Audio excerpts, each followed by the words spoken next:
es el segundo encuentro que tenemos hoy hablando de plaguicidas. Agradezco muchísimo. Yo siempre cuento, en los primeros 25 años de mi vida viví en Morón, viví en el fondo de Morón, lo que vive el municipio de Ituzaingó. Agradezco muchísimo. Creo que los últimos 4 años o 5 para esta época hicimos diferentes actividades en Morón Surco. Creo que los últimos 5 años estuvimos haciendo, y esta es la segunda actividad del año. Un gusto, por lo que veo en el chat, hay personas de acá del periurbano, compañeros de Tandil, de La Ferrere, de San Justo, de muchos lugares.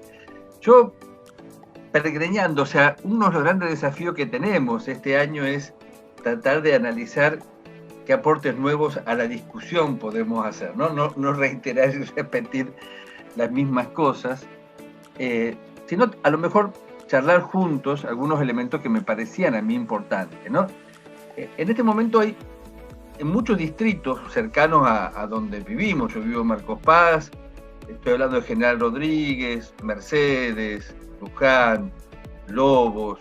Mañana vamos a estar dando una charla en para Chivilcoy, ¿no? Digo, en muchos municipios hay mucha efervescencia, los compañeros seguramente de Tandil también, digo, mucha efervescencia acerca de la problemática de los plaguicidas. Entonces, la primera parte, yo quise charlar un poco y su relación con el ambiente, por profundizar cosas que a veces decimos muy rápido en torno a los plaguicidas. En la segunda parte me quiero explayar de por qué el 3 de diciembre, ¿no? Y charlar con usted acerca de Bhopal, esta catástrofe que ocurrió hace 36 años en la India, charlar un poquito por qué hoy es el 3 de diciembre, y hacia el final charlar con ustedes de las problemáticas que hoy estamos teniendo en Argentina en torno a los plaguicidas, ¿no? Charlar sobre el trigo transgénico, charlar sobre la nueva ley de plaguicidas que se está presentando en sesiones extraordinarias el 3 de enero, dentro de un mes. O sea,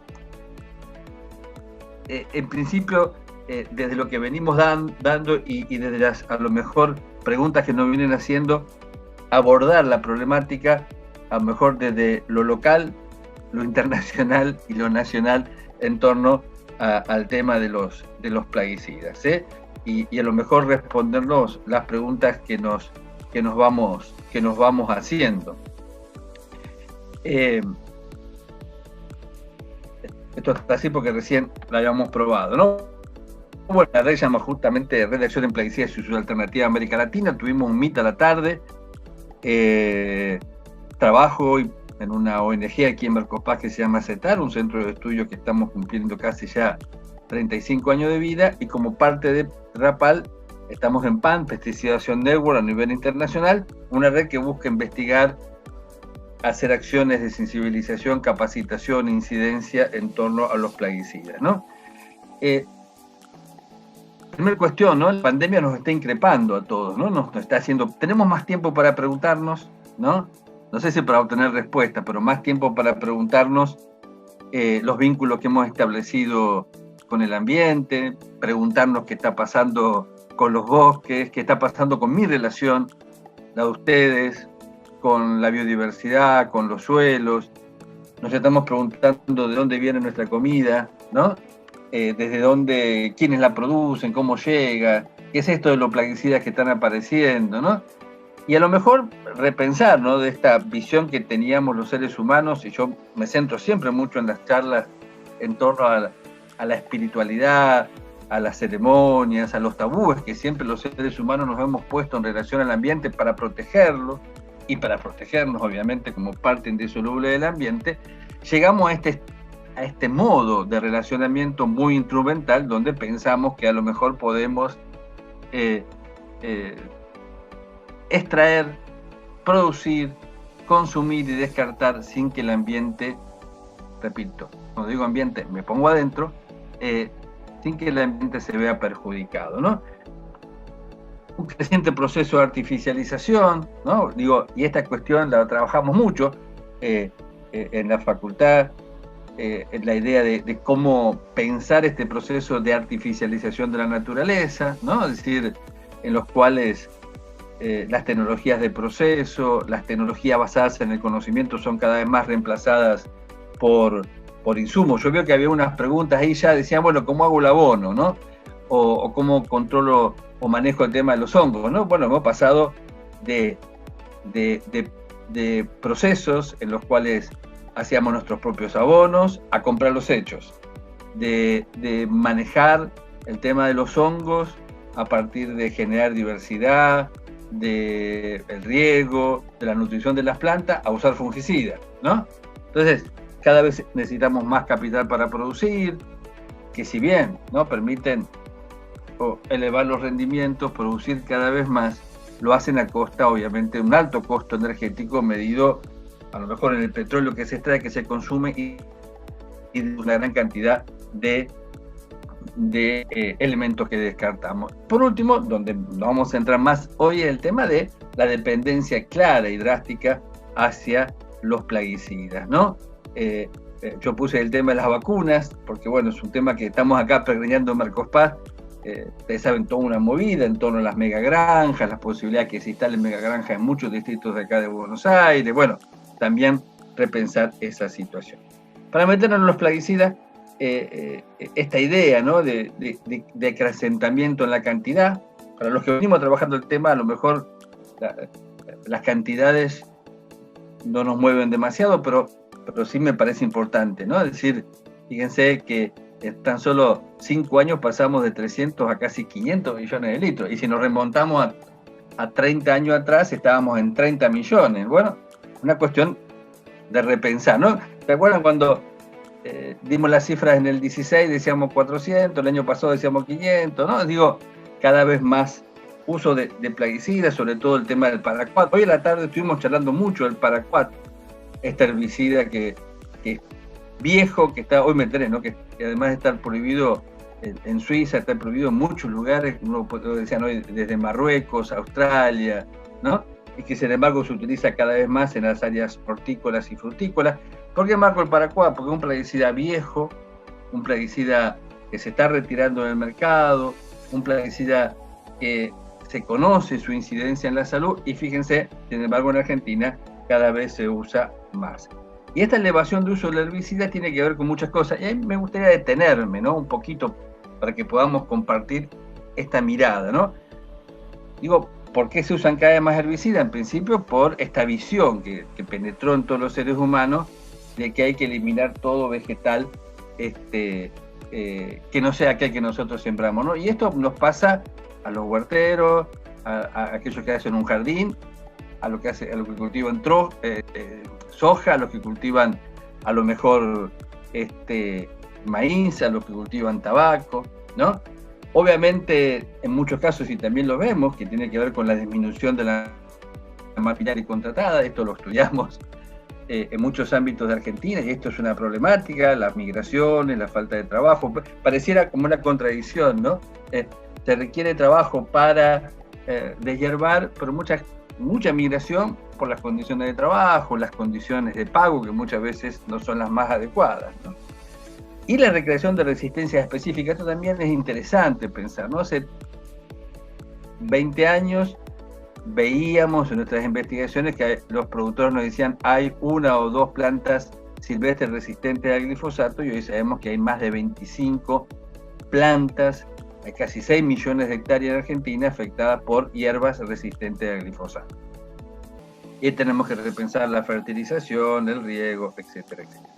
Muy poquito, porque este tema ya, yo me acuerdo que este trabajo lo presentamos en Bolón Surco hace 2 años, con lo cual no lo vamos a retirar hoy, el tema de los plaguicidas altamente peligrosos. Insistir que además de la cantidad de plaguicidas, estamos usando plaguicidas, si bien son todos peligrosos, hay una categoría especial recreada por la FAO, la Organización Mundial de la Salud, que los llama algunos tipos por sus características y su efecto ambiental altamente peligroso, y de todos los plaguicidas que usamos nosotros, casi el 30% son 126 de esos 433 son altamente peligrosos, ¿no? Entonces fíjense, tenemos 2 cosas, la cantidad y la calidad. Reforzar juntos, que muchas veces nosotros miramos la toxicidad aguda, ¿no? Fíjense, de estos 123 plaguicidas altamente peligrosos, un porcentaje tiene una toxicidad aguda elevada, quiere decir, son inhalados o nos tocan, y producen enfermedad, vómitos, temblores, en muchos casos enfermedades por esta toxicidad aguda irreversibles, ¿no? Pero también pensar en la toxicidad crónica, ¿no? Que es la que nos preocupa y la que puede aparecer desde 72 horas a muchísimos años después de la exposición o incluso afectar a las generaciones futuras, ¿no? Ahí tenemos plaguicidas cancerígenos, perturbadores endocrinos, ¿no? Que alteran la reproducción. Por ejemplo, el glufosinato de amonio, que ustedes van a escuchar mucho ahora, porque el trigo que se está presentando es resistente a este herbicida, es un tóxico para la reproducción según las categorizaciones de la Unión Europea. ¿Qué quiere decir que es tóxico para la reproducción? Bueno, altera la producción de espermatozoides y altera la ovulación o incluso puede generar muerte en el feto. De esto nos vamos a poner un poquito más adelante. La toxicidad crónica entonces nos interesa. Ahí puse dos fungicidas muy utilizados en el área hortícola, que se aplican con mochilas manuales. Y ahí vemos, ¿no? Varones, mujeres, cuando aplican plaguicidas o están expuestos, o nosotros como consumidores estamos expuestos a estos plaguicidas que causan daño en nuestra salud. La otra cuestión tiene que ver con que hay muchos plaguicidas que están prohibidos en otros países, le decíamos hoy, ¿no? El glifosato que está prohibido en Austria, el paraquat que está prohibido en Suiza y en Marruecos, productos a lo mejor como, vamos a hablar también hoy, yo me voy a centrar en hablar en dos plaguicidas hoy para hacer aportes para la discusión, el clorpirifos, por ejemplo, que está prohibido en California, en Estados Unidos. Digo, hay otros países que se nos adelantaron y prohibieron estos plaguicidas por su acción humana. Me parece importante también pensar con ustedes hoy que cuando hablamos de plaguicidas pensemos en una gran cantidad de grupos químicos, ¿no? Digo, nosotros decimos los plaguicidas y pensamos en una acción. Me gustaría hoy reflexionar con ustedes que hay muchos grupos químicos, ¿no? Los clorados, los que conocimos, los que somos un poco más grandes y que nos han puesto a veces en el pelo, en el cuerpo o en nuestra casa, como el heptacoro, el aldrin, el dieldrin, el endrin. Los fosforados, que todavía se siguen usando, los piretroides, que son los que más muchas veces se usan en los hogares, algunos productos como la nitroguanidina, como el imidacloprid, que es un plaguicida de amplio uso en actividades agrarias, pero también para las mascotas, ¿no? Pensar entonces que tenemos una gran cantidad de grupos químicos. De esto, lo más importante es el principio activo. Bueno, ¿no? Cuando ustedes escuchan hablar de glifosato, Roundup, bueno, Roundup es la marca, el glifosato es el principio activo. ¿Por qué nos interesa el principio activo? Porque el principio activo es la base de ese tóxico, es el que tiene la acción de alguna manera, el efecto plaguicida. A veces hay productos que ya vienen 2 o 3 en el mismo plaguicidas. Y la cuestión dice, según la FAO, el resto se lo llama inertes. Y yo lo puse acá con pregunta. ¿Son inertes? Bueno, puede haber solventes, tensoactivos, adherentes, agentes de aviso. Por ejemplo, donde yo voy a comprar el alimento de mis gallinas, venden raticidas y el agente de aviso es un colorante rojo, que es un agente de aviso, pero créanme que puede atraer más, y sobre todo a los chicos, esa cosa roja que puede estar en nuestras casas, ¿no? No son inertes, son sustancias que acompañan y que pueden ser peores, ¿no? Y acá podemos pensar algunos productos como por ejemplo el POEA, que se usa para mejorar la adherencia del glifosato en las plantas y que sabemos que provoca dificultades respiratorias, así que no son inertes, sino que acompañan esos productos. Nos preocupan muchísimo las condiciones de uso, fíjense, ya 3 cosas fuimos viendo, ¿no? La cantidad, la calidad, las condiciones de uso. Digo, lamentablemente hoy podemos comprar productos químicos donde querramos, como querramos, fraccionados, ¿no? En muchos casos se aplican sin un conocimiento adecuado. La semana pasada un alumno, Rodrigo Burguesa, terminó su tesis que habíamos empezado, y digo habíamos empezado porque le hicimos juntos todo el trabajo de campo en la zona de Celaya, en Pilar, un muy lindo trabajo, donde pudimos ver las condiciones reales de uso, de almacenamiento de los plaguicidas en la zona de producción de hortalizas y después las enfermedades. Bien, ahora nos detenemos un ratito y quiero ver junto con ustedes sobre todo para los que se preguntan, ¿cómo puede llegar el plaguicida a mi casa? ¿Me afectará a mí? ¿No me afectará? Pensemos eso, ¿no? Ahí hay un señor que está aplicando con una mochila. Podría ser un avión, podría ser una máquina autopropulsada, los mosquitos, podría ser una máquina de arrastre, como la que todavía a veces veo funcionando en Merlo Norte, o en Merlo Norte, en cerca ahí de La Teja, en Merlo, o acá en Marcos Paz, ¿no? Todavía hay máquinas de arrastre. Fíjense todos los mecanismos que pueden hacer, ¿no? Digo, pueden filtrar y llegar al agua subterránea, pueden adherirse a las partículas del suelo, pueden ser degradados por el sol, por las bacterias, pueden ser arrastrados por el viento, y después depositados por la lluvia, pueden tener efectos saltamonte, ahora vamos a explicar eso. Digo, para que podamos pensar juntos y también por qué se van generando luchas de las comunidades y en las comunidades, es porque todas las vías esas que vimos pueden afectarnos. Yo vi rápido, simplemente para no aburrirlo. La primera es la solubilidad en agua, ¿no? Hay productos que son muy solubles en agua, muy solubles, quiere decir, se aplican, son solubles en agua, ¿sí? No se absorben en los suelos, de alguna manera, después por el agua de riego, el escurrimiento, las lluvias, llegar hasta los cuerpos de agua, ¿no? Y esto es una cuestión importante a tener en cuenta de aquellos productos. Uno muy claro es el herbicida atracina, que hay muchísimas investigaciones en Argentina que demuestran cómo después aparece en el agua de bebida o en determinados lugares de la zona, sobre todo con suelo suelto, ¿no? La lixiviación es esto, ¿no? Muy importante, justamente porque los plaguicidas pueden ser arrastrados por las corrientes de agua. Ahí tendremos que ver las lluvias, tendremos que ver los suelos, si se pueden tomar o no las partículas, tendremos que ver el plaguicida. Pero lo importante es pensar que los plaguicidas pueden pasar por la napa, llegar al agua de bebida, y hay muchas comunidades, la de Chivilcó, donde me va a tocar mañana dar una charla, la de Pergamino, muchas comunidades de Córdoba, Río Chico, por ejemplo, donde aparece agua contaminada con plaguicidas. La atracina, sobre todo, que es el tercer herbicida usado en Argentina, ¿no? Después del glifosato y del 2,4-D. La otra, digo, para que pensemos hoy, ¿no? Digo, hay investigaciones interesantes hechas ahí por De Jerónimo y Aparicio del INTA, muestran claramente, ¿no? Cómo en cuencas de Misiones, en Tucumán, las muestras de agua, ¿sí? Van encontrando grandes cantidades de herbicida, ¿no?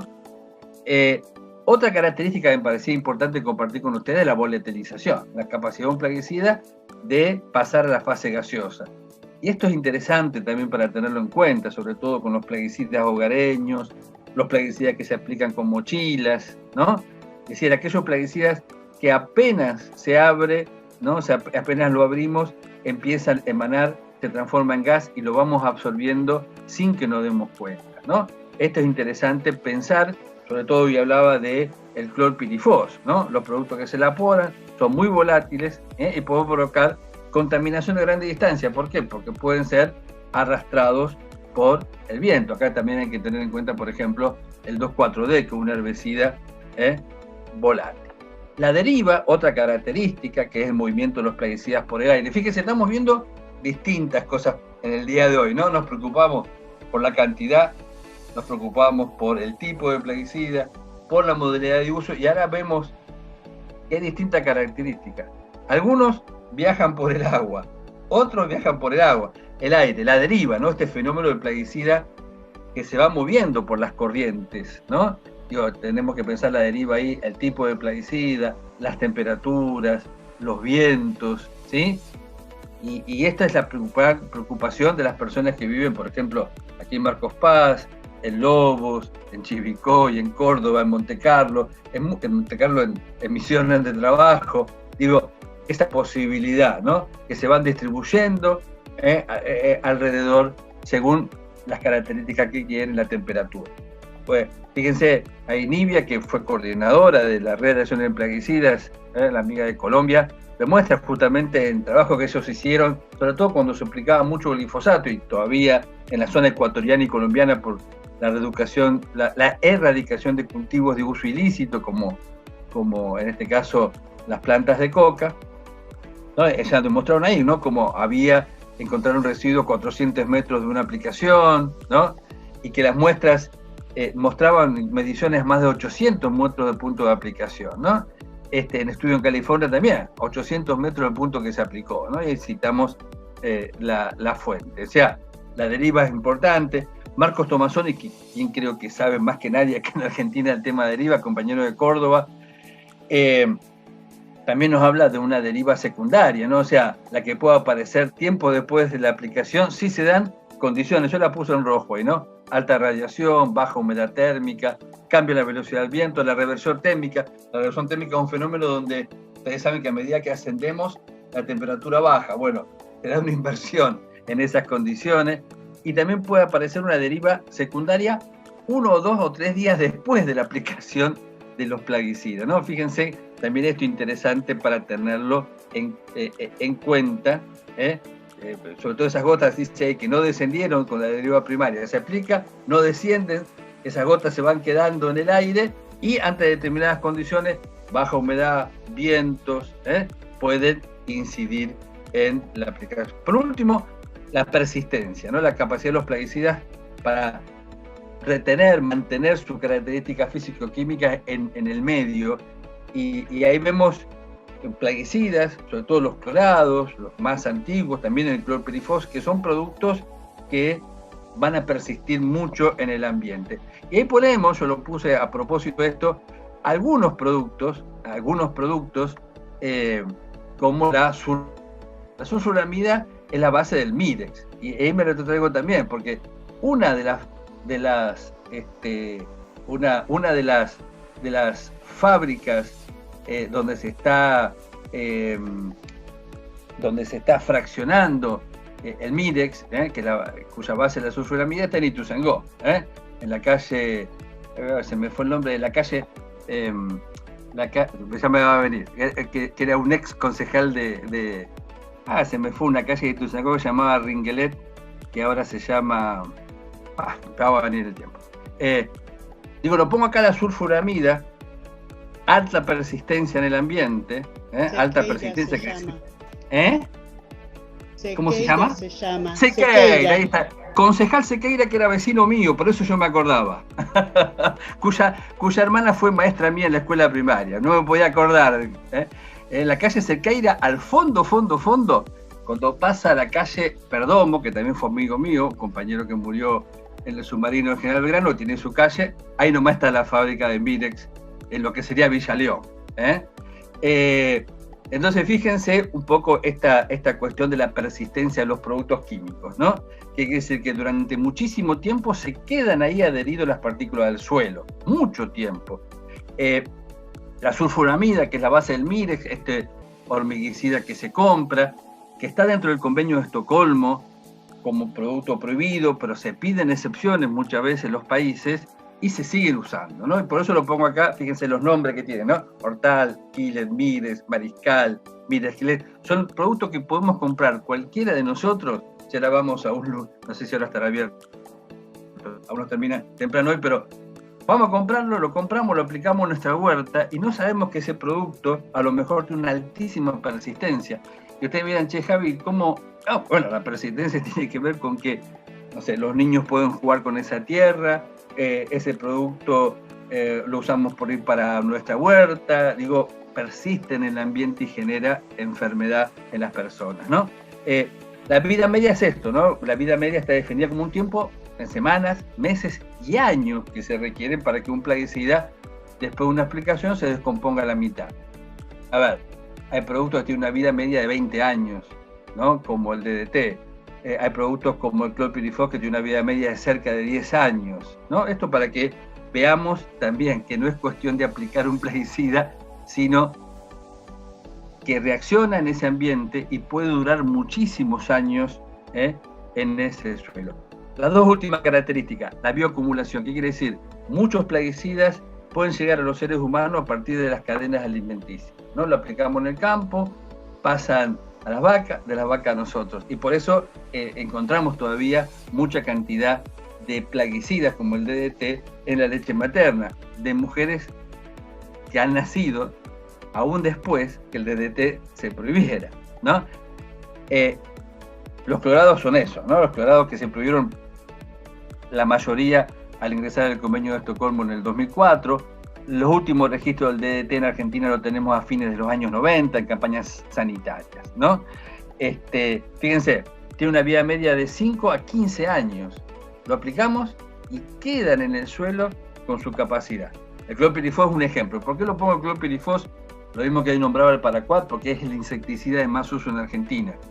El clorpirifos lo encontramos desde las correas de las mascotas, o lo pueden comprar ustedes para ponerle a los gusanos del duraznero, o el amplio uso que tiene en las actividades agrarias. Se adhiere a las partículas del suelo. Fíjense que tenía dos características el clorpirifos, ¿no? Decíamos, rápidamente se transforma en vapor y además queda en el suelo durante mucho tiempo, ¿no? Con lo cual va fíjense, no va a contaminar el agua como sí lo hace la atracina, pero contamina ese suelo. Por último, la fijación en grasa, que ya hablábamos recién, el efecto saltamonte, que es un efecto que tienen algunos productos de pasar del vapor a sólido, del sólido al vapor y ser como un saltamonte, como si fuera una langosta, ¿no? Y circulan por la atmósfera. Se evaporan, se deponen, se evaporan, se deponen y viajan miles de kilómetros contaminando. Últimas dos o tres transparencias de esta primera fase. Llamo la atención el glufosinato de amonio. ¿Por qué? Porque es el plaguicida que se está usando mucho en actividades, como por ejemplo en el girasol, hay maíces resistentes al glufosinato, es un herbicida. Fíjense que es ligeramente persistente, pero no persiste, por lo menos en los estudios más de allá de un mes, es alcanzar ya para contaminar, fíjense, los suelos, el agua, puede estar presente en el aire también, ¿sí? Y lo más importante es esto, según su ficha de datos, provoca irritación ocular, daños en los órganos del cuerpo, daño en la fertilidad del feto, alergia, hay incluso, fíjense, según las categorías toxicológicas, a nivel agudo es más tóxico que el glifosato, tiene categorías 2 y 3, y clasificado por la Unión Europea, y acá ya estamos hablando de organismos de los gobiernos, como un tóxico a la reproducción. Digo, este plaguicida lo vamos a escuchar cada vez más. ¿Por qué? Porque es el que se va a utilizar en este trigo transgénico. Y por último, esta cuestión del glufosinato, algunas investigaciones, fíjense lo decíamos hoy al principio, produce alteración, anormalidades, abortos, alteración en el ADN de los espermatozoides, la calidad de los espermatozoides. Fíjense, afecta a varones y a mujeres, ¿no? Partos prematuros, retraso en el desarrollo del cigoto e incluso en experimentación con ratones altera la calidad del esperma. Del clorpirifos, pensar también en lo que decíamos hoy, amplio uso en la Argentina y puede tener desde fatiga, molestias, causar parálisis, convulsiones, muertes de las personas. Marqué hoy el paraquat, el clorpirifos, el glufosinato, porque son plaguicidas de amplio uso en nuestro país y me parece importante tenerlo en cuenta. Digo, el clorpirifos, fíjense cómo afecta funciones importantes, ¿no? Cambios en la conducta, hábitos del sueño, ¿no? Alteración en el sistema nervioso. Digo, después esto lo vemos en las comunidades y a veces no se encuentra explicación, ¿no? Entonces puede ser importante tenerlo en cuenta. Y por último, las enfermedades epigenéticas. Me parece interesante resaltar esto, varias veces lo charlamos en Bonón Surco, que son las enfermedades que no alteran el ADN, la estructura, pero sí la expresión. Y esto es interesante, el ADN está igual, ¿no? Pero la expresión de algunas características es importante. Y pensar ahí que ahí puede ser, encontramos 3 generaciones, ¿no? Una mamá que está embarazada de una niña que está produciendo seguramente sus óvulos, y ahí tenemos 3 generaciones afectadas en las posibilidades de sufrir esta enfermedad epigenética. Quiero ser claro en esto, el ADN está igual, la característica genética está igual, no expresa una normalidad, como por ejemplo vimos en Misiones, en muchos casos donde la exposición al plaguicida determina una dificultad después, ¿no? Niños que nacen con enfermedades, niños que a lo mejor nacen con una falta de una estructura del cuerpo. Acá el ADN está igual, no expresa una característica. Por ejemplo, se está investigando el desarrollo normal del sistema nervioso, con lo cual después los niños tienen dificultades, por ejemplo, en el aprendizaje en la escuela. Primer fase, hablamos de los plaguicidas. Segunda fase, 3 de diciembre. ¿Por qué? Y ahí la idea es que también reflexionar todo, ¿no? Digo, el accidente de Bhopal, yo no me acuerdo, mire que tengo muy buena memoria, no me acuerdo de ese 3 de diciembre del 84, sí, lo empecé a escuchar un tiempito después. Una planta de la Unión Carbide, ustedes deben recordar acá, Unión Carbide la asociamos a las pilas de Berredi, en Bhopal, en la India. Fíjense, empezó a filtrar toneladas de un gas mostral que se llama isocianato de metilo, que se usó también mucho en Argentina. Y la idea es, fíjense, casi, uno dice 500.000 personas estuvieron esa noche expuestas al gas. La idea de estos 5 minutos de charlar con ustedes sobre Bhopal es, muchas veces dijeron en el accidente de Bhopal, no fue un accidente porque se pudo prever. La idea con un accidente, algo habla de accidente, es algo que uno puede tener un accidente con el auto, podemos tener un accidente cuando salimos de nuestra casa o aún dentro de nuestra casa, ¿no? Claramente no se tomaron las debidas precauciones. Hay varias películas, si ustedes quieren, en la tele, en los lugares donde uno puede ver series y películas, Netflix, YouTube, hay muchas películas de Bhopal, hay documentales y películas ficción, ¿no? Lo que pasó claramente ahí, no se mantuvo la empresa correctamente. Básicamente lo que ocurrió esa noche fue que cristales de cloruro sódico con restos metálicos entraron en contacto con gas almacenado, se hizo una reacción, se sobreexpuso la presión y ahora, estalló porque, ahora vamos a ver algunas fotos, estalló porque no hubo previsión, porque se sabía que iba a pasar, había denuncias de ambientalistas, denuncias de periodistas, de que algo iba a pasar, denuncias de los trabajadores, y la empresa por un lado y el gobierno local no atendió, en este caso, a esa situación, ¿no? En entrar en contacto con la atmósfera, el compuesto químico dio desde cianuro, monóxido de carbono, más de 20 químicos, lo que produjo obviamente la muerte acelerada de las personas. Fíjense, parte termina también filtrando su suelo. Fíjense, todavía ya en el año 2005 la Corte Suprema ordenó al Estado a proporcionar agua, porque todavía, fíjense, 20 años después todavía el agua estaba contaminada, ¿no? Obviamente parte se esparce por el aire, se dispersan los polvos, de vuelta, como recién, se esparce por el aire y con la lluvia cae y los terrenos contaminan de vuelta el suelo y el agua. Pensemos acá, ¿no? Se contaminó el aire, el agua, los suelos, los alimentos, de algo que podía haber sido previsto. Otra cuestión que a veces nos pasa en nuestras comunidades, ¿no? No había sido informada la comunidad local en muchos casos de lo que podía dar, las dependencias de salud, los bomberos. Fíjense, hace muy poco, un año, yo creo que fue la última vez que fui a Mercedes, el año pasado, estalló una planta de Sigma en Mercedes, yo estuvimos recorriendo hacia fin de año con algunos profes con vistas, este año que realmente no pudimos salir, pero pasó algo similar, ¿no? Estalló la empresa, hubo un trabajador que murió, y a lo mejor encontramos así, podríamos decir, Bhopales más chiquititos. Acuérdense, hace unos 7 años en el puerto de Buenos Aires también, ¿no? Hubo un tonel con plaguicidas que iba a Paraguay, y que empezó a emitir humo, y aun cuando no se podía regar o acabar el fuego con agua, se usó agua. O sea, de vuelta esta imprevisión que hay con algunas sustancias químicas, ¿no? Bhopal pasó hace 36 años, unas fotos, imaginemos que esto pasó hace 36 años, el desastre, la presa como está. Yo tomé contacto ahora unos 6 años, si mal no recuerdo, con 2 abogados que todavía están litigiando en la India en favor de las comunidades, ¿no? Lo que es la empresa, lo que quedó.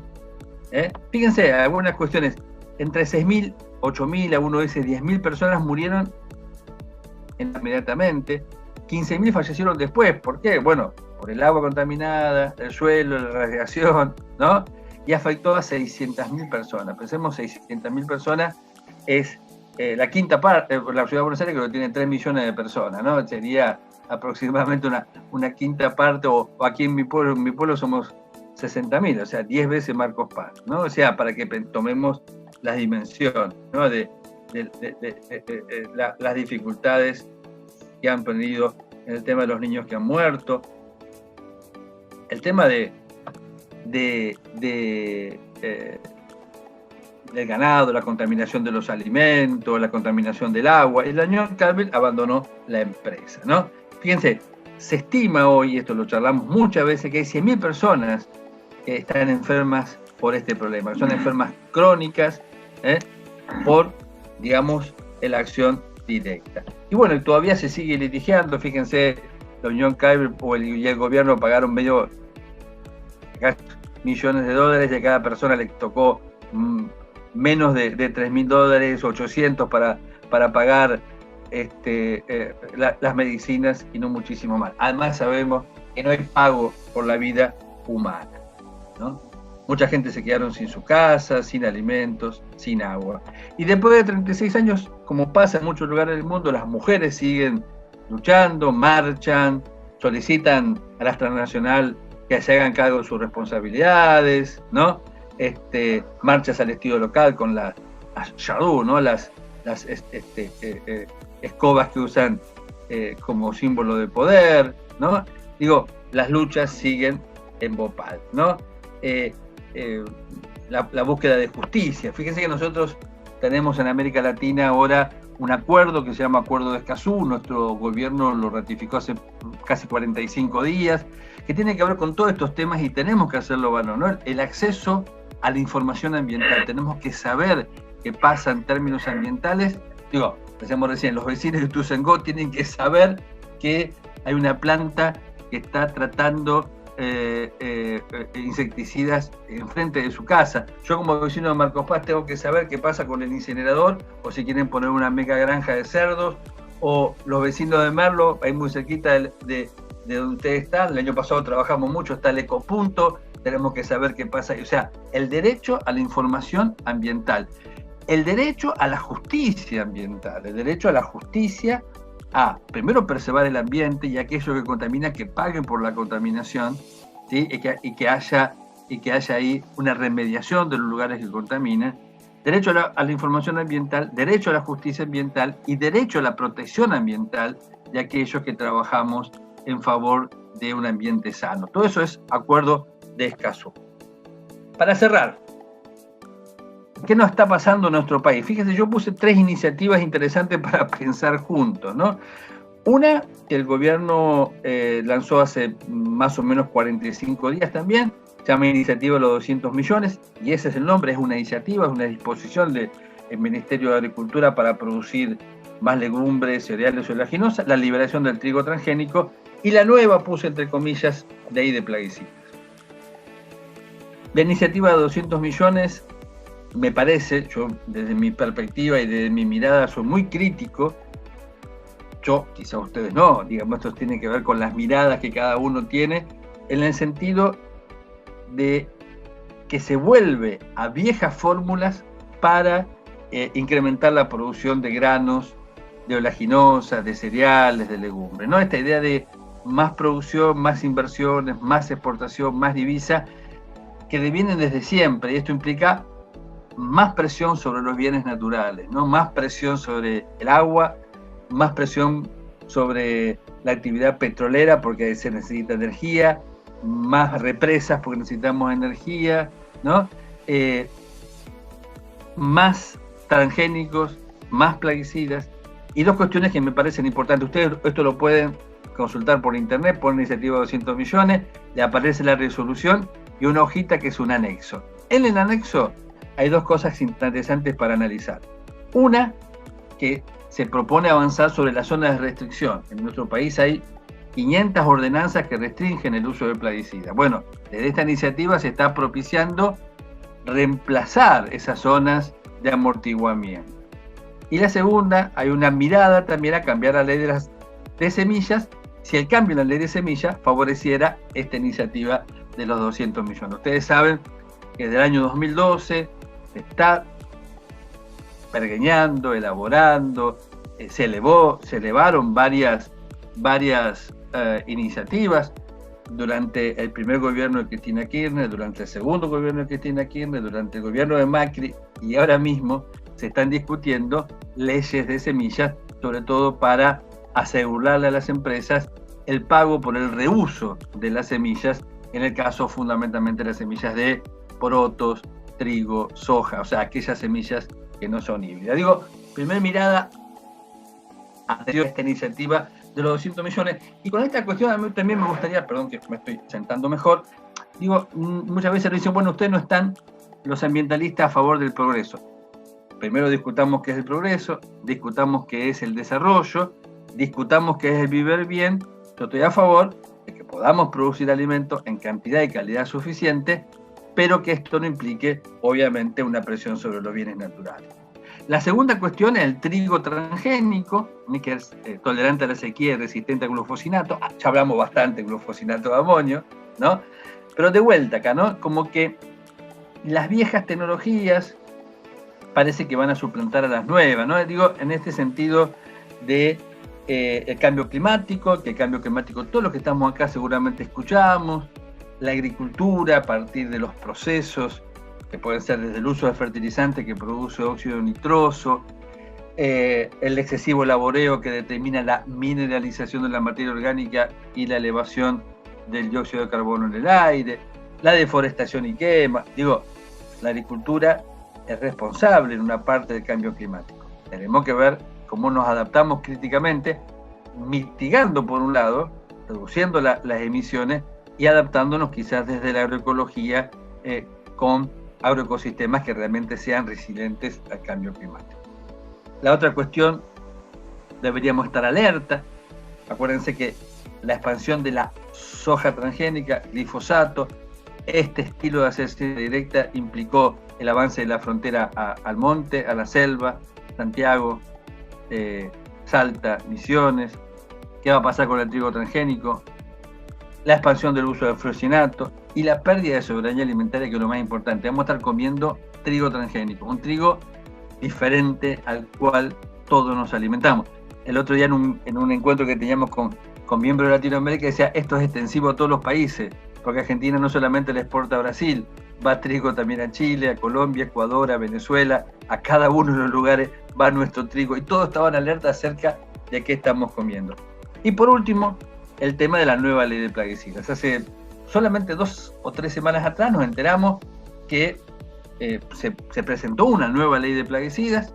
El ministro Basterra, cuando era diputado, ya había presentado una, en la cual las ONGs pudimos trabajar mucho, recuerdo. Esa ley se aprobó en diputados en el año 2014, no pasó por el Senado, no fue aprobada, se cae esa ley en términos legislativos, y ahora aparece de vuelta una vieja ley dice acá, de control de productos fitosanitarios, y ya hay del nombre como que nos hace reflexionar, ¿no? Y desde la redacción en plaguicidas realmente vemos que no se tienen en cuenta elementos, disposiciones, como visiones. Fíjense todas palabras que es necesario tomar cuando estamos hablando de la protección de salud, como visión, perspectivas, elementos, ¿no? Es decir, una ley que nace vieja, ¿no? Porque no incorpora elementos fundamentales, como por ejemplo el principio precautorio. No toma en cuenta, por ejemplo, el acuerdo de Escazú de derecho a la información. Digo, una ley que nace vieja, pero sigue llamando fitosanitario, no tiene en cuenta el principio de precaución, no tiene en cuenta los acuerdos internacionales, por ejemplo, que hubiera una comisión, podría haber 2, una científica y otras de ONGs que acompañaran el monitoreo, observaran la aplicación de esta ley.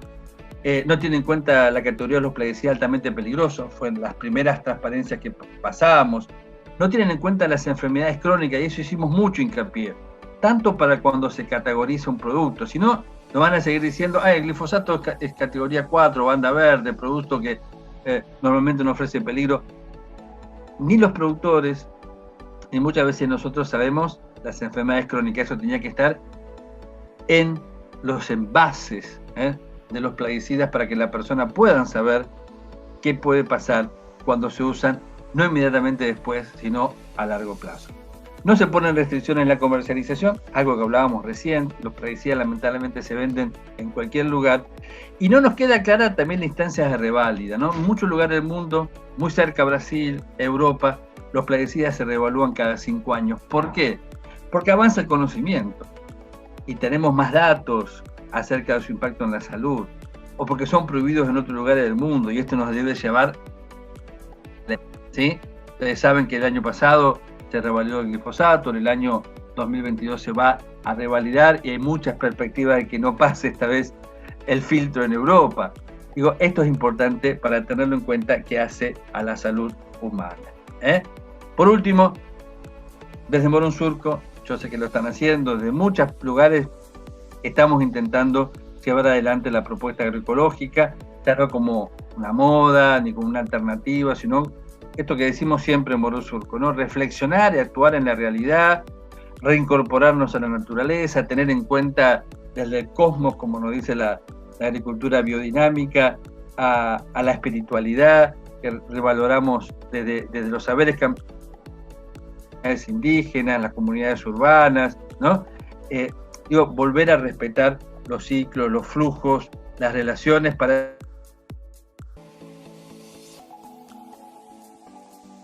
que tenemos de saber, de producir, de decidir qué, cómo y cuánto comemos, a partir de la revalorización de las semillas que tenemos en cada territorio, generando instancias de intercambio, en cada territorio como espacio de condensación de procesos políticos que nos dan movimiento. El territorio es la vida, ¿no? El territorio donde estamos, nuestro barrio, nuestra manzana, nuestra zona, ¿no? Y ahí en estos territorios tenemos que defender nuestra soberanía alimentaria y nuestras semillas. Último, el otro día en el Congreso de SOCLA, la Sociedad Científica Latinoamericana de Agroecología, mis amigos de Misiones, Gerardo Segovia y todo un movimiento de salud y de médicos, me invitaron a charlar sobre esto, ¿no? La salud del ecosistema. Decía, la salud es la salud de todo el ecosistema donde nosotros estamos insertos, ¿no? En el ecosistema estamos todos, de la mínima bacteria que toma nitrógeno del aire, se lo da a las habas, y las habas, digo, desde esa bacteria, o de la bacteria que en este momento están mineralizando la materia orgánica en mi huerta y que van a transformar en algo que la planta va a tomar y que después me va a permitir comer a mí. Todos estamos dependientes entre las aves. Debemos buscar el respeto por toda forma de vida, esto es sustancial y lo tenemos que hacer tangible. Y por último esto, ¿no? Potenciar el respeto por el hábitat, los nichos, las diversas formas de alimentación que a lo mejor tenemos los seres humanos y todos los seres que cohabitamos este planeta. Desde las huertas que cada uno tiene, esta es una foto de mi huerta, hará 45 días, créanme que cambió muchísimo, los tomates están mucho más altos, y así como los zapallitos que se ven chiquititos ahí. Es decir, desde nuestra casa, desde la defensa de las semillas, ¿no? Desde nuestros suelos, transformando todo lo que alguna vez vivió en materia orgánica, desde las semillas propias que nos van a permitir seguir alimentándonos, y ponemos esa última. Ya reflexionaba, quizás ya me escucharon hablar de esta foto, ¿no? En el sentido de que si ustedes analizan y miran para cualquier lado, no ven casas, ¿no? Digo, uno ve montaña y arena, ¿no? Esto es un lugar que se llama Medanitos en Catamarca, ¿no? Y me gustó, tiene justamente 2 años. 2 años. Fuera, escucha. La saqué, me acuerdo, me la sacó Claudia de BP. Yo trabajo en una organización que se llama Bienaventurados los Pobres en Catamarca, soy miembro y trabajo en BP, y me pareció interesante, ¿no? Esta foto de pensar, fíjense, en la adversidad, ¿no? En la adversidad, uno mira y ve arena, y esta familia, antes de mudarse puso su huerta con los materiales del lugar, fue buscando caña, la acercó, el agua la traen de un río y ya habían sembrado con las semillas de ProHuerta, y me parece eso, ¿no? Las búsquedas. Hay uno de los principios de la permacultura, si mal no recuerdo, creo que es el 11º, son 12, el 11º habla, dice, nada es bueno o malo en sí mismo, todo es cuestión de actitud, ¿no? Y me interesó la actitud de Cristina y de sus hijos de hacer su huerta, después van a hacer su casa, pero en un lugar que uno diría, bueno, ahí no va a crecer nada, ¿no? Y crece todo. Por eso nuestras actitudes, que a lo mejor también tenemos que tener, los que nacimos y tenemos la suerte de estar en un lugar donde el agua abunda, hay más diversidad. La idea de hoy fue la primera fase de charlar con ustedes acerca de los plaguicidas, avanzar, una cosa que decimos siempre, bueno, cuando hablamos de los plaguicidas, hablar juntos de características diferenciales, que estamos en un problema por la cantidad, por la calidad, por el tipo, por el accionar.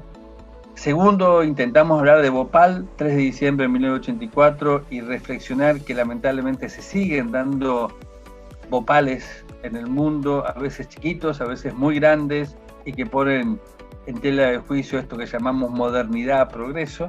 Y al último, las discusiones en Argentina, ¿no? Los 200 millones de toneladas, la ley de plaguicidas, que entró en sesiones extraordinarias y que se va a discutir a partir del 3 de enero, el trigo transgénico y de cómo construimos a partir de la agroecología, desde estos espacios, ¿no? Del Morón Surco, nuestras huertas, los espacios que tenemos de discusión, generar condiciones para avanzar en esto que decíamos recién, las semillas, la soberanía alimentaria y crear de nuestro territorio un lugar que sea no solamente apto, sino deseable a lo mejor para vivir. Y espero no haberlos aburrido. Intenté decir cosas que a lo mejor no dije en otros momentos, sobre todo para la gente que no se escucha. Bueno, muchas gracias. Y gracias a la persona que me sopló el nombre de la calle. Aide de Ituzaingó, Villa León. Aide, ¿dónde vive usted? ¿En qué lugar vive Aide? ¿En qué lugar? Villa León. ¿Pero en qué calle? ¿En qué calle? Patagonia. ¿Patagonia y qué? Y Ringuelet, Ringuelet, ahora Sequeira. Aide, ¿vos fuiste alumna mía? ¿O no? Claro, sí. Ahí está, ahora sí. Me acuerdo. Ahora, no te estoy viendo, pero me acuerdo. Y le voy a hacer una corrección. Exacto. ¿Qué tal Aide? ¿Cómo te va? Bien, le voy a hacer una corrección. Usted vivió no en el fondo de Morón, al contrario, en el principio. En el principio. Exactamente. Principio. Actitud, profesor. Exacto. Yo vivía no al fondo, sino en el inicio del distrito de Morón. Exactamente. Muy bien, Aide. Ahora me vas a hacer reflexionar y voy a cambiar mi speech. Yo nací, viví mis primeros 25 años en el inicio del partido de Morón. Exactamente. Gracias, profe. Gracias, Aide, gracias. Bueno, perdón. Sí, estamos... No, se me fue, perdón, en serio. Bueno, usted siga. Conocemos hace mucho. Estamos... Muy... Sí. No, realmente, y no para halagar, que no me excedo en eso, pero es la primera vez que he encontrado unas palabras a toda esta problemática de la ecología y demás, que muchas veces se enseña y está bien que se enseñe como si fuera una poesía y un hecho literario, pero hay que darle contenido. Y esto no, en los medios así escolares y en los medios de pensamiento, en la televisión, los discursos de políticos y demás, no aflora. Y entonces lo peor que puede pasar es que no haya palabra, y si no hay palabra no hay posibilidades de comprensión. Toda esta cantidad de términos y demás, desde lo concreto también a lo que significa el cuidado de la casa común, el ambiente donde uno está, el árbol de la vereda, el cariño por las cosas, preguntarse cuando uno va a la verdulería. Yo voy con el nieto y le digo, vos sabés que esto el abuelo lo tiene, los tomates lo tiene, pero fíjate, para llegar acá ha habido un montón de gente que ha tenido que trabajar y demás.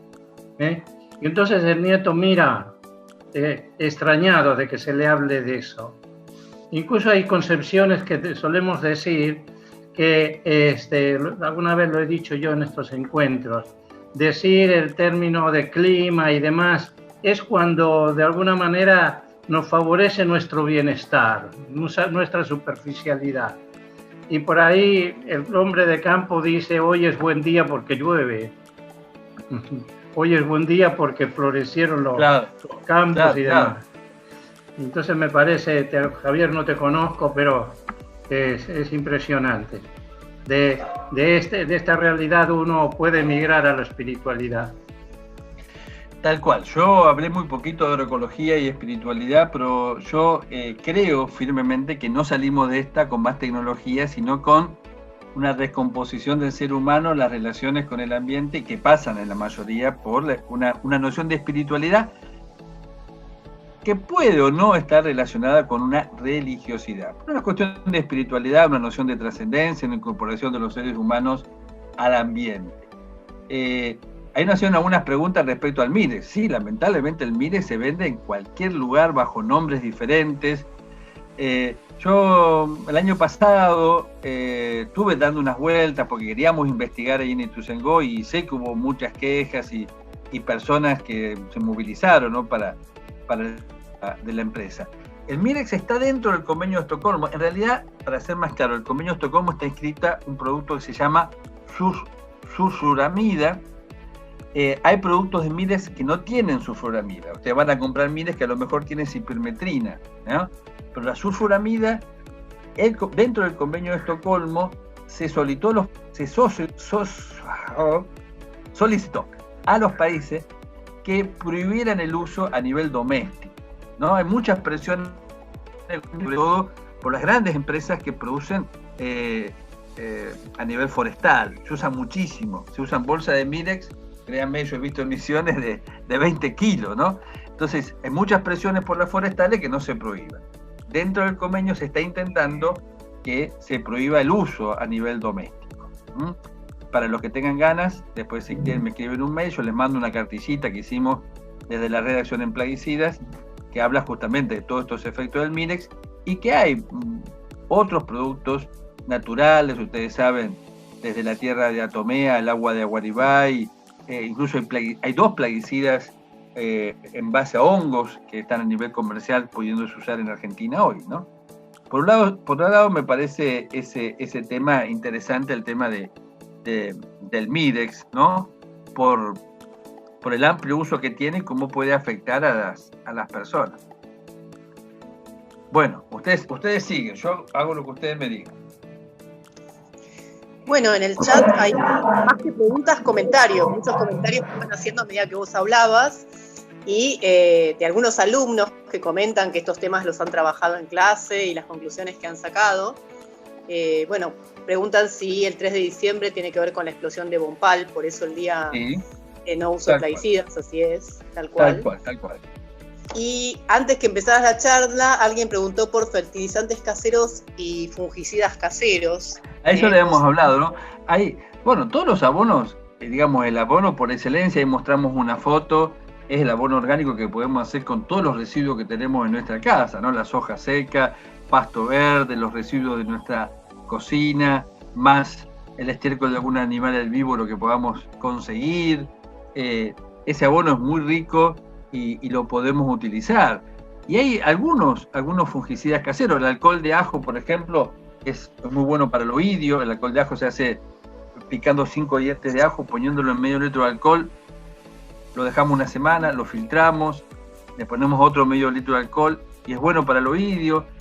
Es muy bueno también el cocimiento de cola de caballo, de la planta, del Equisetum. Es muy bueno también para yo lo que hago es un manojo de más o menos medio kilo de Equisetum de cola de caballo, lo hiervo, lo dejo enfriar y le pongo el doble de agua y le echo sobre todo los limoneros. Es más, los proyectos de huerta, por ejemplo, de la Secretaría de Agricultura Familiar en Rosario están distribuyendo ya el preparado de Equisetum para que los productores usen, ¿no? O sea, ahí tenemos 2 fungicidas que podemos usar para nuestras plantas, ¿no? Muy bien, muy bien. Preguntan específicamente cuáles serían los plaguicidas recomendables para combatir hormigas. Bueno, ahí hablamos un poquito recién. Hay dos que son naturales que ustedes pueden comprar en base a Beauveria, que es un hongo. Hay dos preparados ya comerciales en base a hongos. Yo les contaba recién, yo uso el agua de Aguaribay. Lo que hago es hervir medio kilo de hojas también, como decíamos recién, un manojo en 2 litros de agua. Lo dejo hervir bastante bien, va a quedar un color bien verdoso. Y esto después le agrego 7 litros de agua y lo tiro en la boquera. Es muy bueno para las hormigas. También usamos tierras de diatomea y es bueno también. El control biológico a partir de la lucha entre las hormigas coloradas. También si el jardín o la huerta es chiquita puede funcionar y muy bien. O sea, ahí tenemos muchos elementos para no usar Mirex. Yo creo interesante y también experimentar juntos, ¿no? El del agua de la Guaribay, yo por ejemplo lo vi en un trabajo histórico de desarrollo de una investigación de un agrónomo en Perú. A partir lo trajimos, lo experimentamos y mucha gente me dice que le está dando bastante resultado, ¿no? Muy bien, y acá alguien pregunta si esto tendrá que ver con que todo lo controla Monsanto, ¿no? Lo de los plaguicidas. Bueno, Monsanto en el mundo, vos sabés que vivimos en una sociedad capitalista donde hasta que construyamos otra diferente, con otras relaciones, el capital media la mayoría de todas nuestras relaciones, ¿no? Vos, yo y todo lo que estamos acá, vamos a un lugar, pagamos, nos pagan un sueldo, ¿no? Bueno, en Monsanto, a partir de la influencia que tiene, ustedes saben, yo hice un trabajo hace 2 años donde tratamos de ver otra empresa, que no es Monsanto, que es Syngenta, que se unió a otras ahora también. Ustedes saben que está DuPont, Syngenta, DuPont y con Dow, ahí está, DuPont con Dow, Monsanto con Bayer y Syngenta con Chemica. Son 3 grandes empresas ahora las que están dominando el mundo y tienen el dinero para influenciar todo lo que a vos y a mí se te ocurra. Os digo, a ver, pueden influenciarnos desde a los tomadores de decisión, pueden influenciar a los divulgadores, pueden influenciar a los investigadores, nos pueden influenciar a nosotros, o sea, lamentablemente pueden influenciar por sobre todo, ¿no? El libro El Mundo Según Monsanto me tocó en suerte, me acuerdo cuando vino Marie-Monique Robben allá por el año 2009 desde Rapal, la primera vez que viene y pudimos coordinar con ella una gran cantidad de acciones acá en Buenos Aires, en el transcurso, así en las charlas, ¿no? Me iba contando un montón de cosas que incluso no aparecían en el libro como influencia de Monsanto, ¿no? Y ahí vemos las influencias de las grandes empresas químicas. Fíjate, ahora dos o tres semanas atrás charlamos sobre todo el proceso que fue la reválida del glifosato en Europa. Y los compañeros de PAN Internacional nos contaban, obviamente, la influencia que tienen en algunos gobiernos europeos, ¿no? Entonces, bueno, es bastante difícil ahí. Digo, pues fíjate, la publicidad, las acciones que pueden tener las comunidades, desde las escuelas agrarias, las universidades, digo, su influencia es muy grande. Y la relación de Monsanto produciendo plaguicidas y Bayer produciendo medicamentos, ¿no? Y claro, y bueno, Bayer también produciendo. Fíjate, Monsanto empieza en Argentina hace mucho tiempo, empieza con el tema de los plásticos, ¿no? Monsanto empieza en Argentina en los años 50 y 60 con los primeros plásticos, acuérdense lo que somos un poquito más grandes, ¿no? Los primeros plásticos, los plásticos duros, ¿no? Trabajaba mucho, fíjate, cosas que a lo mejor no tienen nada que ver con ahora. Hacía plastificado, por ejemplo, para parquet o pisos. Bueno, después se transforma. En Estados Unidos trabaja mucho con el tema del PCB, trabaja muchísimo, ustedes saben, con la producción del 2,4,5-T, ¿no? Que se usó muchísimo en la guerra de Vietnam. Bueno, siempre, digamos, PVC, todo el tema de PCB, todo el tema del 2,4,5-T, los transgénicos, los plaguicidas, ¿no? Y ahí estamos. Fíjate, son las semilleras, son vendedoras de agroquímicos y como vos decís claramente, Bayer vendiendo, además de vender endosulfán, cuando estaba permitido, vendía los remedios que te ayudaban a curarse, ¿no? Laura de Morón Surco nos pregunta si ya está funcionando la Dirección de Agroecología. Está funcionando. Nosotros estuvimos con Eduardo participando de una charla conjunto en la Sociedad de Pediatría. Yo sé que están trabajando, que no pudimos ver, obviamente, este año verlo, pero yo sé que está funcionando.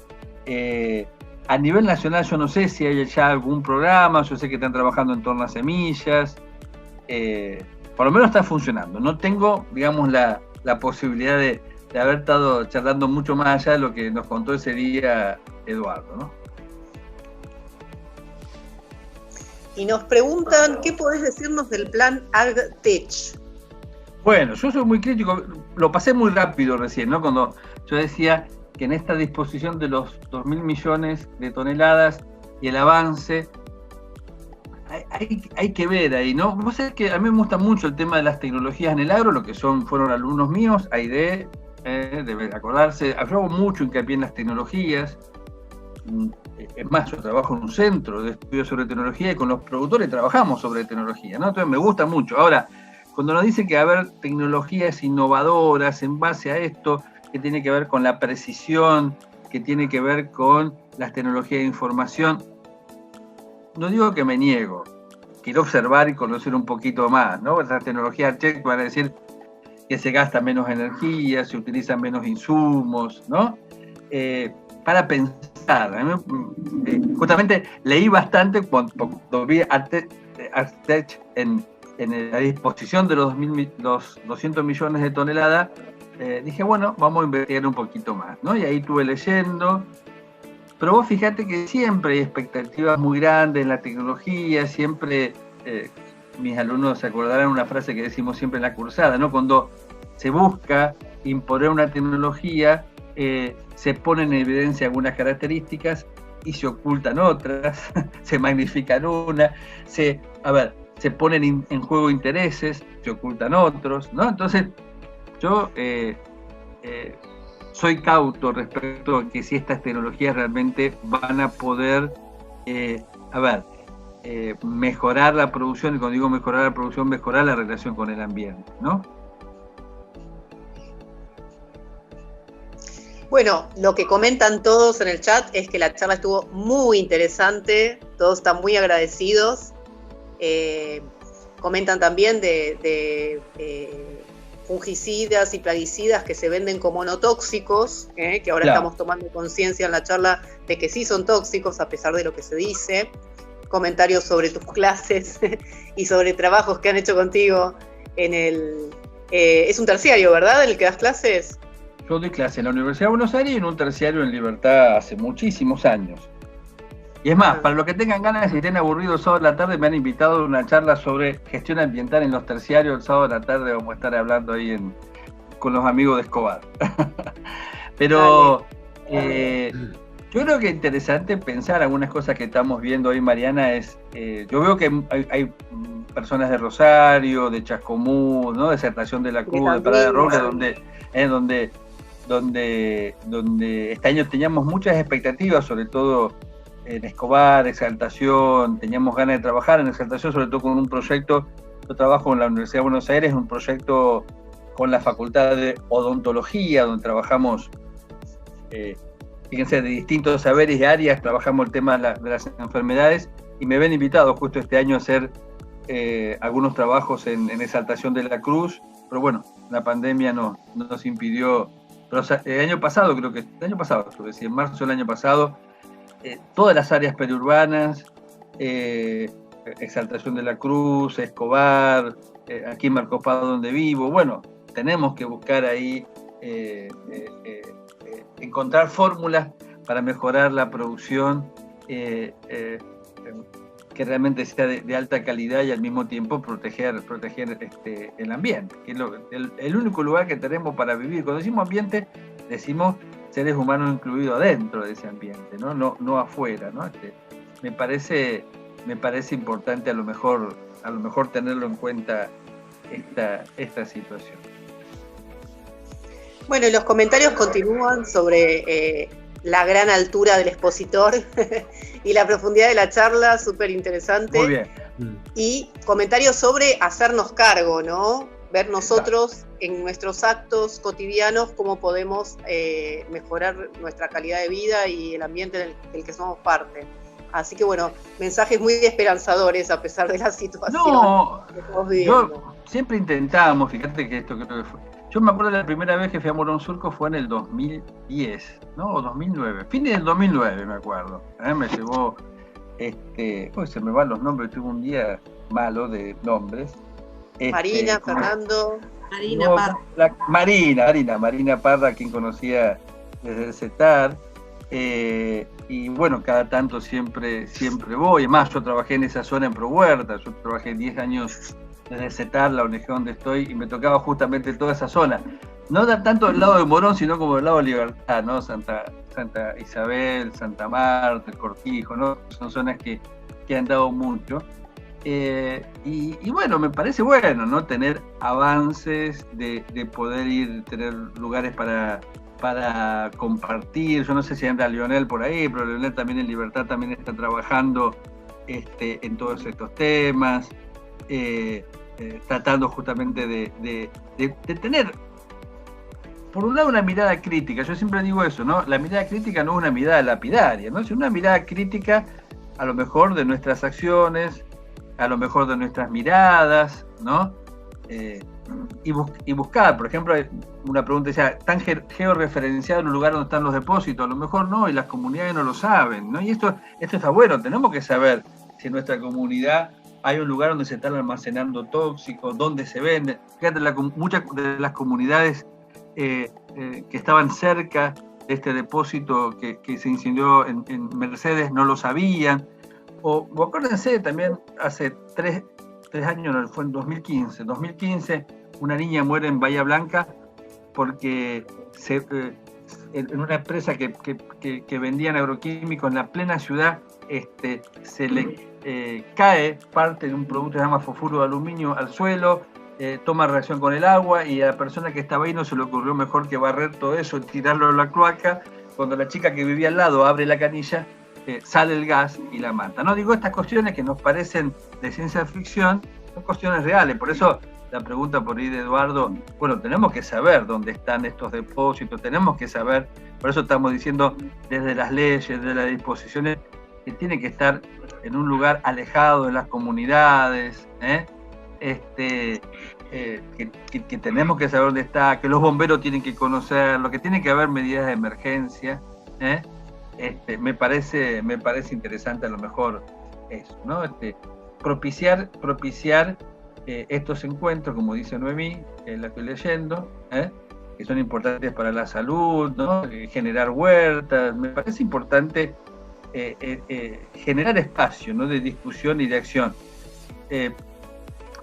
La pandemia, por un lado, a muchos, sobre todo a lo mejor a los que somos un poco más grandes, implicó, y sobre todo los que somos muy viajeros y andadores, como quien habla, que ando por muchos lugares, este año implicó estar acá, salir muy poquito, pero también implicó a lo mejor más trabajo, ¿no? Porque hay más demandas para hacer huerta, más información. La semana pasada terminamos un taller de huerta en Escobar,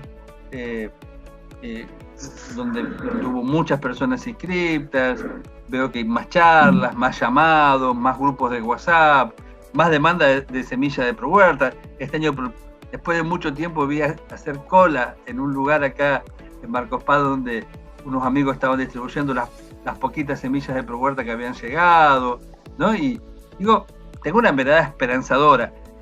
Si no aprendemos después de todo esto que nos pasó, de los tiempos, primero lo que nos pasó, las grandes pérdidas que cada uno de nosotros ha tenido en estas pérdidas de amigos, de familiares, tuvimos mucho tiempo adentro, digo, para reflexionar, para leer, para pensar, para practicar. Si no aprendimos ahora, bueno, no sé si vamos a tener más oportunidades de salir y hacer las cosas a lo mejor un poquito mejor, en torno a la producción de alimentos, en torno a la basura, ¿no? En torno a esto hablábamos recién del territorio, ¿no? Cuando recién me decía Aide el tema de vos vivías a la entrada de Ituzaingó, y es cierto, ¿no? Por ahí el territorio es el lugar que nos va marcando, ¿no? Nos va, donde vivimos, más allá de los sentimientos, el lugar a lo mejor donde se produce nuestra comida, donde están nuestras relaciones, y donde obviamente tenemos que ir generando nuestras búsquedas, ¿no? Cierto, este año hemos entregado gran cantidad de paquetes de semillas desde el espacio de agroecología en Merlo Gómez, y la gran mayoría de la gente comenzaba la huerta en la cuarentena. Y el planteo era que, bueno, que había disponibilidad de tiempo, había posibilidad de aprender. A veces vivimos tan a las corridas y tan desconectados de lo elemental. Y bueno, interesante que la gente se haya volcado hacia eso, ¿no? Cuando tuvo tiempo. Y lo otro que noté también es una gran cantidad de nuevos nodos agroecológicos, ¿no? Claro, eso también De hay venta de muchos. productos agroecológicos, tanto verdura como productos orgánicos, como productos de cooperativas, que no solo implican una mejor alimentación para uno como individuo, sino también unas relaciones sociales diferentes, un comercio diferente, un conectarse directamente con los productores, cambia totalmente la calidad de vida. Tal cual. Yo creo que por ahí pasan las búsquedas de producir por lo menos una parte de nuestros alimentos. Yo creo que también mi huerta nunca estuvo tan linda como ahora, que puedo dedicarle más tiempo, además pasar en algún momento, ver, por ejemplo, vi unas chinches, bueno, mañana aplicar algo de alcohol de ajo, o tenés un ratito y ya haces un almácigo, trasplantar, y a lo mejor es parte de cosas que vamos a ir recuperando, ¿no? Me parece importante tenerlo en cuenta.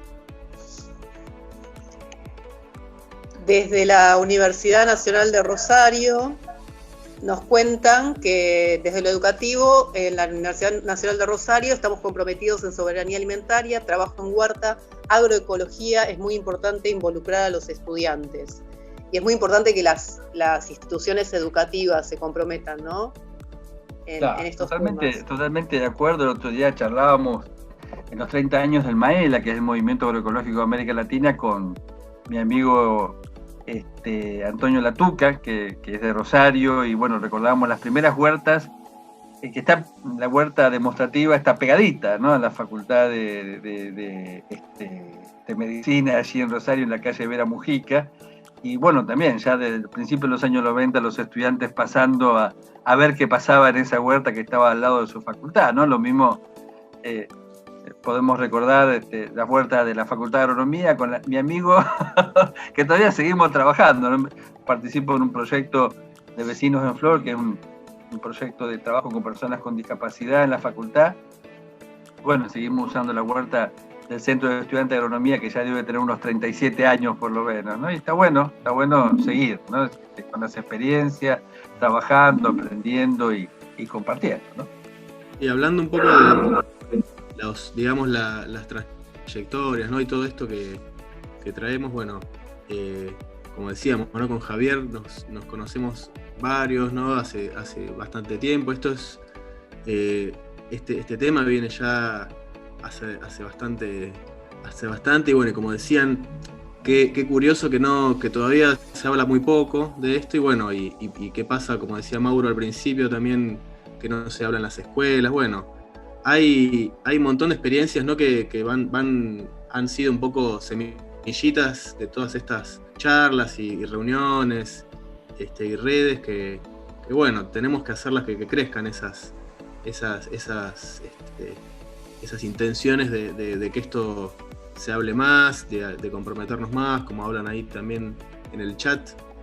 Bueno, y todo esto, como decía Javier, por ejemplo, ya en Morón llevamos 10 años del espacio de agroecología. El año que viene creo que cumpliríamos 10 años, así que esperemos poder festejar en persona, todos juntos. Bueno, esperemos en realidad encontrarnos en cualquier momento, ¿no? Cuando se pueda, de vuelta en persona, porque está muy bueno esto del Zoom, pero bueno, ya nos extrañamos en el espacio, y sabemos que es la forma de ir sumando, ¿no? Y de ir contagiando y de ir compartiendo las experiencias del lado que nosotros queremos vivir, ¿no? El lado sin agrotóxicos, con alimentos sanos, con trabajo para muchas más personas en el campo, en las huertas.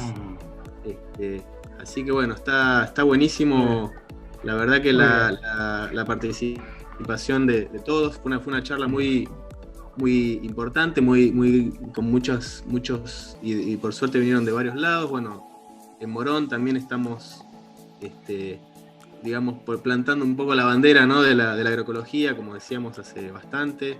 Estamos varios también de la red de huerteros y huerteras, que bueno, están acá presentes, la red de huerteros y huerteras de Morón, que este año se hizo virtual, que venía desde antes en reuniones ahí en el espacio, pero bueno, este año nos pasamos a la virtualidad y bueno, y hay un montón de huerteros y huerteras de Morón también.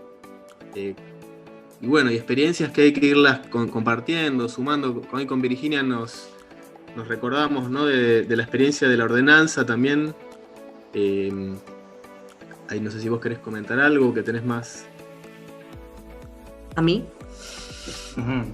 O a otra Virginia. Fue parte también, por eso te preguntaba si era a mí, pero Javier también fue parte de la creación en Morón de esa ordenanza por aquel 2009, en donde en Morón también fuimos pioneros con una ordenanza que prohibía el uso de agroquímicos y el herbicida, especialmente el glifosato, que comúnmente se utilizaba en Morón en las franjas de trenes.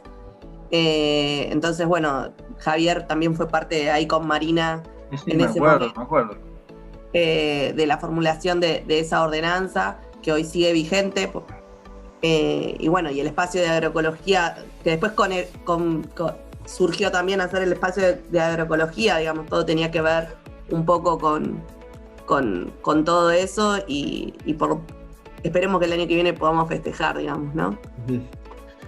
Incluso yo recuerdo, anterior a eso, un par de charlas, ¿te acordás? Se hacían en Aedo, me acuerdo, ahí también pegado, en un espacio pegado a la estación. Ahí estuvimos hablando de los COPs, Convenio de Estocolmo, allá por el año 2006-2007.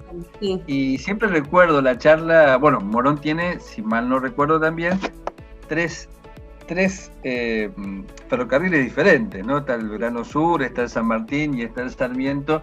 Y me acuerdo, bueno, trabajar un día con los inspectores, ¿no?, para superar la incredulidad que esto se podía hacer. Yo me acuerdo, no que negaban la posibilidad, ¿no?, sino que eran incrédulos que se pudiera hacer esta tarea de verificar que no se aplicara los herbicidas, me acuerdo, en los tres ramales diferentes del ferrocarril en Morón, y que de hecho, obviamente, se pudo hacer. Esto fue allá por el 2009, sí, me acuerdo perfecto. Bien, sí. Esos son logros muy importantes, digamos, donde ahí se junta un poco la voluntad del municipio, ¿no? Y de que también la gente presionando, la gente haciendo ruido, si no, esto no camina, como todos sabemos. Y lo que hablaba también Mauro, esto de las enseñanzas en las escuelas, bueno, también eso se va haciendo en el espacio de agroecología, con las visitas guiadas, con el trabajo con las escuelas, con el equipo de educación ambiental, también el trabajo de las escuelas para la sustentabilidad. Pero nos tenemos que ir sumando, ¿no? Tenemos que ir sumando y tenemos que ir contagiando. Así que bueno, queda la invitación a seguirnos encontrando, a seguir intercambiando. Javier de ahí dejó su correo también. Lo vamos a anotar, yo no lo dejé, pero ya lo dejamos por las dudas que alguien no lo tenga y se comunican. Yo veo que hay muchísimos amigos que están ahí conectados, Noemí de La Matanza, Eduardito que nos conocemos hace mucho tiempo de 9 de julio, está Jacqueline, que es compañera del INTA en la zona periurbana, así que bueno, les mando saludos, y a muchos otros que seguramente, bueno, Aide también, que fue alumna mía, hay mucha gente que veo que nos hemos conocido y visto, a María de los Ángeles, a Laura, ¿no? Todos los compañeros que en algún momento nos hemos visto seguramente, y que, bueno, a veces intercambiamos ideas y conocimiento. Así que muchas gracias a todos, a vos y a todos los que invitaron. Los que tengan ganas, mañana vamos a estar charlando con los compañeros de Azul sobre todos estos temas también, de Chivilcoy. Como contaba al principio, muchos municipios, en Lobos, decíamos, en Mercedes, en General Rodríguez, están discutiendo ordenanzas ya para limitar el uso de plaguicidas, como para promover la agroecología. Acá en Marcos Paz avanzamos mucho con un sistema de certificación agroecológica. se van a cobrar menos tasas a los productores agroecológicos. Bueno, vamos avanzando en ese sentido. Bueno, muchísimas gracias. Dale. Y espero que nos podamos ver personalmente en algún momento. Ojalá. Bueno. Muchas gracias, Javier, siempre clarísimo. Además, estos temas, bajarlos así a la comprensión de todos y todas estaba bárbaro y muy, muy llevadero. Creo que por eso nos quedamos todas un poco como escuchando y también uno se queda como pensando, ¿no? Y viendo qué es lo que puede hacer y cómo nos podemos encontrar y cómo se puede seguir avanzando en diferentes partes del país. No es casual que nos encontremos de diferentes partes del país, es una problemática realmente que nos abarca a todos. Así que muchísimas gracias otra vez y esperemos que la próxima sea presencial. La próxima lo vamos a ver. Que estén muy bien todos, que pasen un buen fin de semana y fin de año. Que estén muy bien. Igualmente. Gracias, hasta luego. A todos. Chao, que estén bien. Viendo.